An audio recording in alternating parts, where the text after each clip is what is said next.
नमस्कार, मैं हूं प्रशांत और मैं आपको आज लेके चलूंगा मिर्ज़ापुर के जंगल में, जहां अलग अलग शेर हैं सारे ये, और कोई जानवर नहीं है, शेर ही बोलूंगा मैं। बात करते हैं जो कास्ट है, जो डायरेक्टर है। हमारे साथ है विजय वर्मा, आनंद अय्यर, हर्षिका गौर, अली फजल और श्वेता त्रिपाठी। बहुत बहुत शुक्रिया बात करने के लिए। बहुत बहुत। तो जो टीज़र जब हम देखा ना ये वाला, तो सबसे पहले जहन में यही आता है कि मिर्ज़ापुर के जंगल में जो इतने जानवर हैं, अगर आनंद साहब आपसे पूछूंगा पहले, क्योंकि आप डायरेक्टर हैं, इन सब के किरदारों को अगर मैं पूछूं, अगर आप इनकी व्यक्तित्व को आपने देखा है जिंदगी में, किस जानवर के साथ इनको रिलेट करना चाहेंगे? अब मैं क्या बताऊं? I can tell you it's a jungle out there. That's about it. हर एक Actually, I'll tell you what. सवा शेर. It's like a chameleon बोल सकते हैं कि हर time they change their colors as in it's a different shade. Ji. I mean, it might you would expect a share or whatever, but I just feel आप तो गिरगिट बुला रहे हो हमें. multifaceted. Right. अच्छा. बट अगर मैं एक दूसरे से पूछूं, आप बताइए विजय, अली के बारे में आप। अली अली है गेंडा। जो आप क्या बोलेंगे? जो दो सींग वाला, सबसे खतरनाक, तेज, फुर्तीला और बहुत पावरफुल। क्या बात? वो गेंडा है।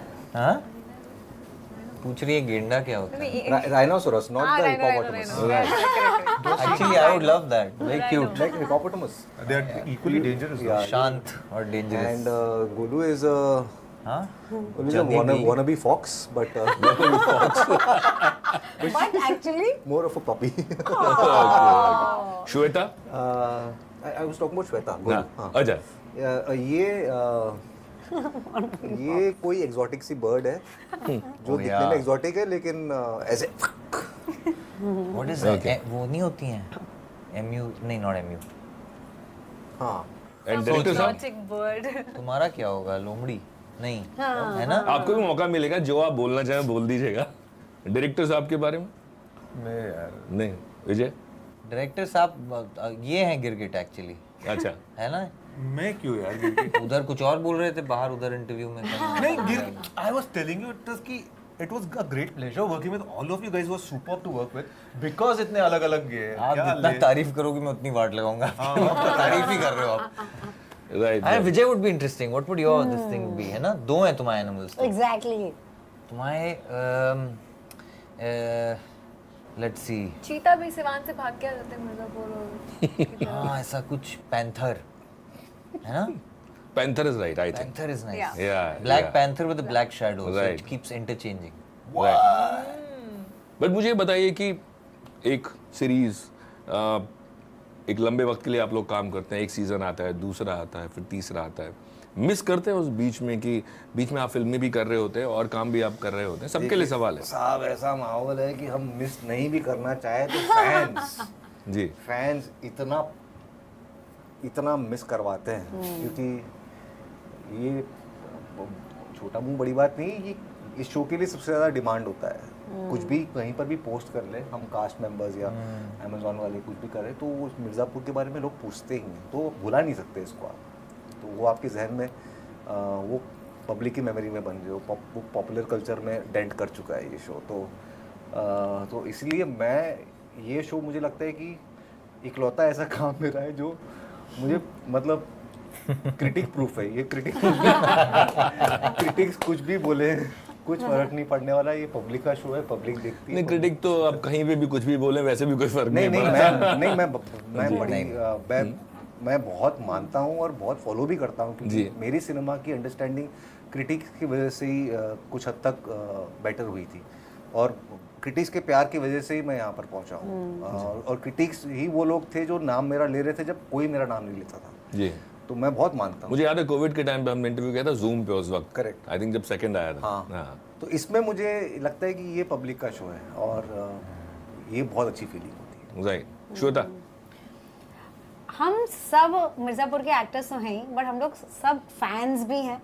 एंड क्या होता है कि जब हम सीजन मिर्जापुर के फैंस और एक दूसरे के फैंस, और होता क्या, लेकिन कि जैसे अब हमें पता है कि सीजन 3 में क्या हुआ है, एंड इफ यू सर्वाइव, तो क्या हो जाता है कि मुझे ये जानना है कि अब इन कैरेक्टर्स के साथ आगे क्या होता है, बिकॉज हमने तो वो जिंदगी जी ली है जी। तो मेरी वो भी क्यूरियोसिटी बहुत होती है कि अब next what will happen to them because I'm curious about their lives. तो आप ऐसा नहीं करती फोन उठा के राइटर को, हाँ भाई आगे क्या नहीं, है? वो बहुत मुश्किल है क्योंकि मिर्जापुर में आप जो भी सोचोगे एग्जैक्टली वो नहीं होगा।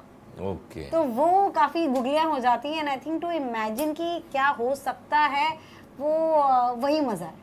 मतलब ऑडियंस के साथ साथ एक्टर्स के लिए भी गुगली है वो। हाँ, हर बार जब एपिसोड के सीन्स आते हैं तो यू आर जस्ट वंडरिंग कि इस बार कौन रहेगा, कौन जाएगा, क्या होगा। मेरे जहन में एक बात आई थी जब मैंने आपको वहां देखा, मैं उस पर आऊंगा, पहले अली से हम पूछ लेते हैं। बीच में बहुत सारे काम करते रहते हैं, लेकिन उसके बाद जब इस तरह के सीजन, जैसे उन्होंने कहा कि आपको भी ये उत्सुकता होती है जानने की हमारा कैरेक्टर किधर जाएगा, और बतौर एक्टर भी मैं पूछना चाहूँगा ये आपसे कि हो सकता है आपको बतौर एक्टर इसमें एक सेटिस्फेक्शन मिलता हो या मिला हो, और जो बाकी आप काम कर रहे होते हैं हो सकता है वहाँ पे ना मिलता हो, मे बी उस तरह का रिस्पॉन्स ना मिलता हो फिल्म को, तो उस पॉइंट ऑफ व्यू से भी मिस करते हैं? नहीं, मिस तो लाइक विजय सेड फैंस करने नहीं देते हैं। अच्छा, बट क्योंकि और ऑल्सो इसकी शूट जो होती है एक लॉन्ग ड्रॉन शूट होती है 3-4 महीने, बिकॉज पूरा सीजन है। Right. तो खुल के एक्टिंग होती है, खुल के मज़ा आता है। It's very enriching as an actor. लेकिन उसके बाद मैं भागता हूँ कि अब दूसरा कहीं, क्योंकि इट इज़ वेरी हैवी, तो वो एक अलग टोल ले लेता है। मैं शायद उसके बाद शो नहीं कर पाया मैं लॉन्ग फॉर्मेट ऐसा मिर्ज़ापुर। Oh, yeah. मुझे बहुत ड्रेनिंग हो जाता है मेरे लिए। Oh, not that I have anything against, I would love to. बीच में फिर फिजिकली और मेंटली? जस्ट मेंटली, लेकिन एंड फिजिकली समटाइम्स बहुत इंजरीज हुई हैं, लेकिन हाँ ये एक है कि मुझे पता है कि यहाँ पे एक अपनी फैन बेस बन गई है, पीपल लव इट, और नए नए लोग जुड़ते चले जाते हैं इससे जी। तो ये एक चीज़ है जो अपनी अपनी उसमें चल रही है। फिल्मों में हाँ डामाडोल चलता रहता है कि यार ये चलेगी नहीं चलेगी। पिछले साल तो मैंने कुछ शूट नहीं किया था और मैं उधर के वो चल रहे थे, फिर वहाँ पे स्ट्राइक हो गई, so I found myself doing nothing. तो फिर मैं वापस आया हूँ, मुझे पता चला लोग सोच रहे मैं यार काम नहीं कर रहा हूँ, यार तुम तो साले काम नहीं करते हो इधर, बाहर हॉलीवुड फिल्म्स ही कर रहे हैं। गलत है, गलत फहमी है। तो फिर मुझे उसको करेक्ट करने में फिर मैंने फिल्में यहाँ उठाई हैं, कर रहा हूँ। तो अभी तो मैं आई एम स्कैर्ड, होपिंग कि वो फिल्में चलें, नहीं भी चलें तो काम सराहा जाए। जी जी। And critics are very important, very very important. तो वो तो I totally agree with you. नहीं, वो इसलिए मैंने बोला क्योंकि क्रिटिक्स की इतनी भीड़ है अब कि वो नहीं, but it एक is- से लेके 5 तक सारे स्टार मिलते हैं हर फिल्म को। न्यूज़ हाँ, एंकर्स वो की तो भी, अलग- एक्टर्स की भी, सबकी भीड़ है। जी जी जी, बट जनता जानती है किसकी सुनना है। Right. But you're right. Sorry, I'm just saying it was very good point you made कि जब कोई पूछता नहीं था, then it's one of those people who suddenly say यार I noticed what you did. अरे नाम नहीं सुना था मैंने हाँ, अपना, and किसी के मुंह से। exactly, और relevance का पूरा खेल है। आप अपने लिए कितने relevant हैं, जी। and of course for the audience. But आपको आपने ये बात बोली तो मैं आपसे पूछना चाहता हूँ, क्योंकि मैं खुद क्रिटिक भी हूँ और मैं फिल्म रिव्यू भी करता हूँ और जर्नलिस्ट तो ही हूँ। बट आपको क्या लगता है कि जितने भी जर्नलिस्ट हैं जिन्होंने कहा कि लोग काम सराहते हैं, मैंने अपना नाम नहीं सुना था, आपको लगता है कि जब जर्नलिस्ट किसी को देखता है, किसी का काम देखता है या फिल्म, सभी से सवाल है मेरा, तो वो जब आप कुछ नहीं कर रहे होते, कुछ नहीं बने होते हैं, तभी भी आपकी तारीफ करता है, और जब आप बन जाते हैं तारीफ भी करता है, लेकिन अगर वो आपकी तारीफ ना करे, क्रिटिसाइज करे, तो क्या उसका कोई एजेंडा होता है, ऐसा आपको लगता है? नहीं, मुझे लगता नहीं है कि कोई पर्सनल एजेंडा है। क्या है ना, ये इतनी fickle minded stream of work है कि कुछ लोगों को कलेक्टिवली एक आर्टिस्ट बहुत पसंद आ जाता है और खुद ही बोर हो जाते हैं अपनी पसंद कर करके खुद ही बोर हो जाते हैं पसंद कर करके, और फिर किसी दूसरे को ढूंढ लेते हैं। तो ये किसी एक तबके के लिए है, किसी एक के लिए नहीं कह रहा हूँ। ये आई थिंक एक फिनोमिनन है जिसको स्टडी करना चाहिए। इरफान साहब ने इसके बारे में बोला था कि कभी कभी कोई आर्टिस्ट उतर जाता है नज़रों से, उसका कोई मतलब नहीं है, उसका कोई रीज़न भी नहीं होता है, तो उतर गया। क्यों उतर गया नहीं पता। तो उस चीज़ का डर हर आर्टिस्ट को होता है। लेकिन जब एक क्रिटिक किसी के बारे में बोलना बंद कर देता है तो आर्टिस्ट नोटिस करता है ये चीज़ कि अच्छा मेरा नाम नहीं लिया गया इस बार। पर आजकल एक डर दूसरा है जो जब आप क्रिटिसाइज होते हैं, जी, क्योंकि now we live in a world of opinion, सबका ओपिनियन है। और सोशल मीडिया पे खुले तौर। हाँ, फिर ट्रोलिंग जब होती है, then you find it as an artist और as a performer hard to disengage. कि ये जर्नलिस्ट है, अच्छा ये 10 लोग ट्रोल कर रहे हैं इधर, फिर उसकी वजह से फिर एक वेव शुरू हो जाती है. I've been watching, you know, I just feel bad for artists कि वो बिल्कुल राइट धज्जियां उड़ा देते हैं. राइट. मैं हर्षिका के पास आना चाहता हूँ कि आपसे बड़ी उम्मीदें हैं लोगों की इस बार. हर आदमी बोल रहा है इन्होंने ही बंदूक नहीं उठाई थी. अब मैं आपसे ये भी नहीं पूछ सकता कि आप बंदूक उठा रही हैं या नहीं. इसका जवाब भी मैं नहीं दे सकती. मुझे मालूम है क्योंकि वहां पे भी मैं देख रहा था प्रेस कॉन्फ्रेंस में भी सब बड़ा बच के बोल रहे थे. और बेचारा वो कैसे बोले? हाँ, क्या बोल दें, कुछ कहाँ से क्या कनेक्ट हो जाए. राइट. बट अपने कैरेक्टर के बारे में तो बोल ही सकते हैं. हाँ करेक्ट, थोड़ा बहुत तो बोल ही सकते हैं. थोड़ा बहुत तो बोल ही सकते हैं बच के. हाँ मतलब आई थिंक ये थोड़ा इंट्रीगिंग तो है कि अगर कभी कभार मैं भी ऐसे सोचती हूँ कि अगर डिम्पी ने जिस दिन गन उठा ली उस दिन कुछ कर देगी क्या.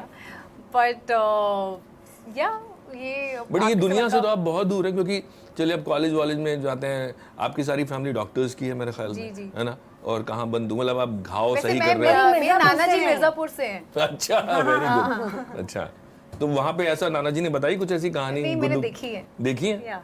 वेरी गुड, वेरी नहीं, गुड. कुछ नहीं होता है यार, नहीं तो होता. फिक्शन शो है बड़ा. नहीं ये कहानी नहीं देखी हाँ है. ये कहानी नहीं, बट ऐसे ये लोग कहानी देखे, नहीं देखी. ऐसे कैरेक्टर देखे. बट आज मैं जब आप लोगों को देख रहा था स्टेज पे आप गए तो मैं थोड़ा शॉक्ड हो गया क्योंकि मुझे एक बिल्कुल जो फैशन आप लोगों ने सबने किया हुआ है ये मिर्जापुर का जो थीम है उससे बिल्कुल अलग है. तो मुझे लगा अक्सर फिल्म्स में और इसमें होता क्या है कि जब भी आप आते हैं तो वही कॉस्ट्यूम में उसी तरह के कैरेक्टर्स में आते हैं जिस तरह का थीम होता है. आप सब अलग है. तो ये जो फैशन स्टेटमेंट है, खासतौर से विजय को भी मैं देखता हूँ, श्वेता भी, आप तो मुझे बताइए कि जो डिजाइनर जो आप जिस तरह के कपड़े पहन के आए हैं ये मिर्जापुर की टीम ने आपको बताया, खुद अपनी पसंद से पहन के आए आप लोग? मुझे लगता है कि अगर इवन हम आनंद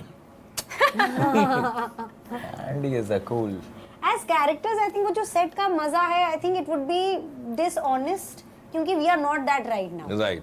तो वो हम फिर आधे ना इधर के होंगे ना उधर के होंगे. My whole thing was that this is Golu in a parallel universe. जी. कि मतलब वो अगर किसी और दुनिया में अगर जिंदगी में जी रही होती तो this is how she would dress up. And मैं किसी और शो में फिल्म में ऐसे कपड़े नहीं कर सकती हूँ, but with Golu I can have fun. मैं मजे कर सकती हूँ. तो इसलिए मैं बहुत इंजॉय कर रही हूँ सारे प्रमोशंस और हर लुक मेरे लिए बहुत इंपॉर्टेंट है. बिकॉज पहले जब समझ नहीं थी, जब मसान से शुरुआत की थी, तो जब इंटरव्यूज होते थे तो पहले तो समझ भी नहीं आया कि क्या अच्छा पहन ये के भी जाओ? नहीं कहाँ क्या पहन के जाओ कि ये भी पार्ट है ऑफ बीइंग एन एक्टर. फिर धीरे हर धीरे मेरे ख्याल में एक्टर का क्या, आप किसी शादी में जाइए, पार्टी में जाइए, आपका पूरा भरा हुआ हो वार्डरोब, फिर भी आप सोचते हो यार कुछ है नहीं, कपड़े कपड़े नहीं. के हिसाब से नहीं. इवन की दो जो इंटरव्यूज होती हैं, जो बातचीत होती है कि ये भी एक एक्टर का जॉब है, अपने काम को प्रमोट करना, अपने काम के बारे में बात करना. तो फिर इसलिए मैंने ये डिसाइड किया है कि जब मैं ये कर रही हूँ I am going to have fun while I am doing this. तो इसलिए बट जो आपने पहना है, हाँ. आप इस तरह के कपड़े आपके ख्वाहिश है कि कोई ऐसी फिल्म करें जहां पे आप 100% ग्लैमरस 100% ग्लैमर से ज्यादा मतलब आई डोंट केयर कि मेरा कैरेक्टर दिखता कैसा है या कपड़े क्या पहनता है. वो जस्टिस होना चाहिए जो डायरेक्टर और राइटर ने सोचा है और वो पर्सनालिटी को ब्रिंग आउट करने में, तो अलग अलग करने में. And this is actually very me, I like having fun. But मेरे सारे कैरेक्टर्स जो हैं वो इतने अलग दिखते हैं. एंड स्पेशली गोलू सीजन 2 में तो जो बाल थे, इनफैक्ट सीजन 3 भी एंड 2 में भी, जैसे ही शूट खत्म हुआ मैं जाके अपने बाल कटा लेती हूँ क्योंकि वो like Ali was saying it वो ना साइकोलॉजिकली एक टोल ले लेता है क्योंकि बहुत heavy drama, tragedy, feelings of loss, anger, बहुत रेज, गुस्सा, ये सब भरा होता है.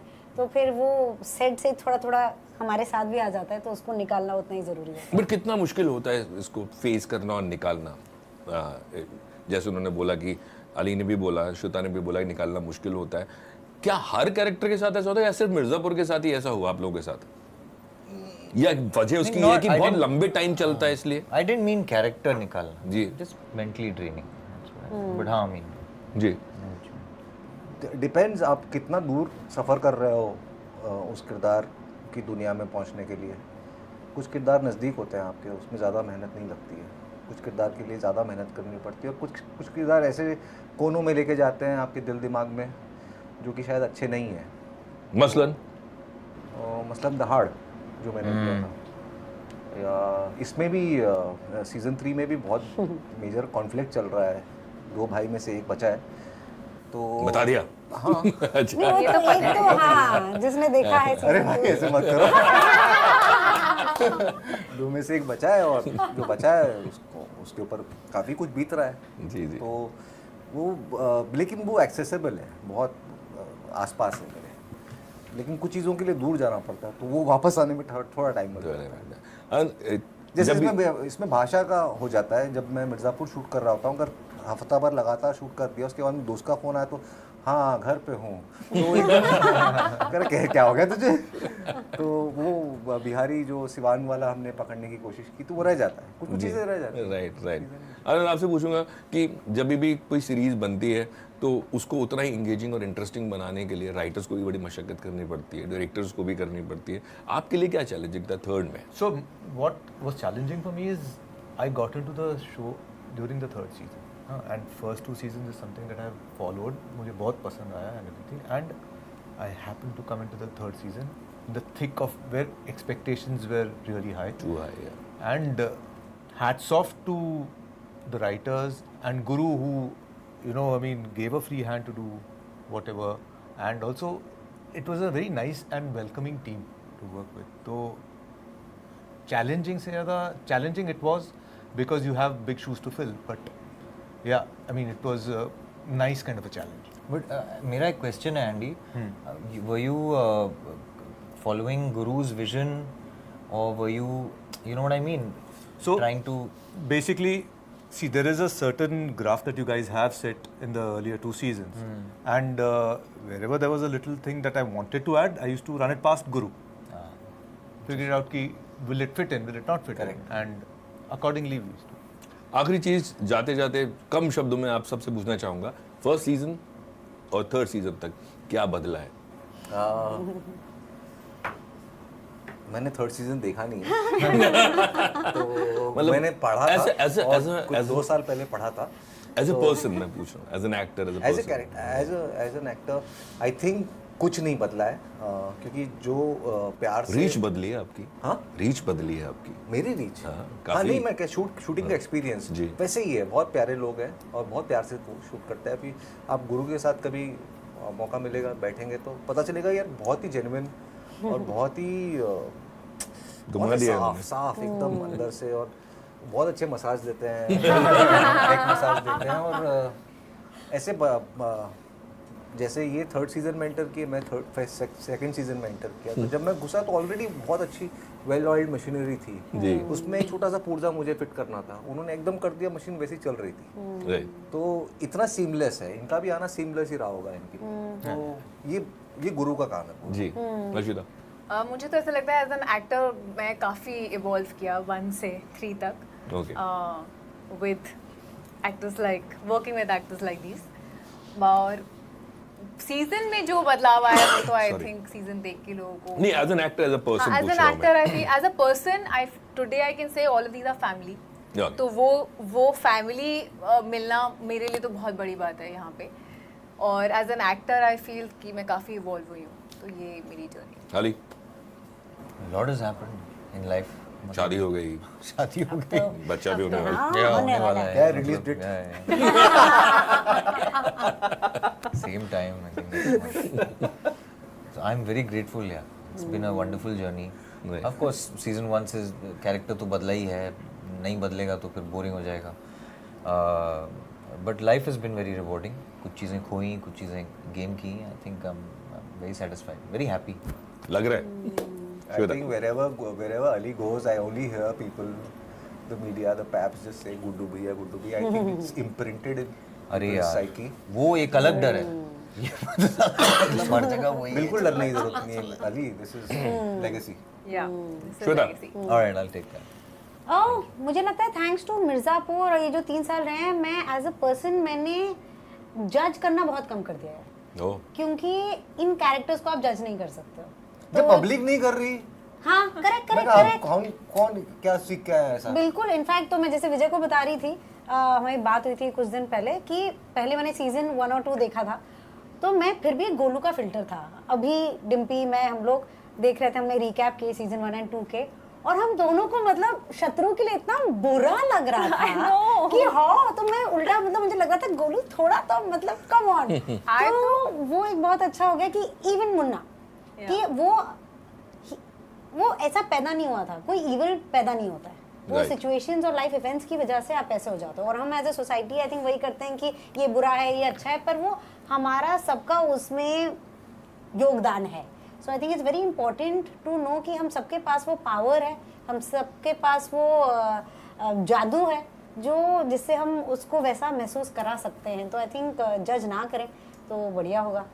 चलिए अच्छी बात है। जज आपके परफॉर्मेंसेस को तो लोग तारीफ करेंगे, मुझे लग रहा है फर्स्ट और सेकंड देखने के बाद थर्ड पे भी लोगों की नजरें हैं। बहुत बहुत शुक्रिया बात करने के लिए and all the best. Thank you. Thank you.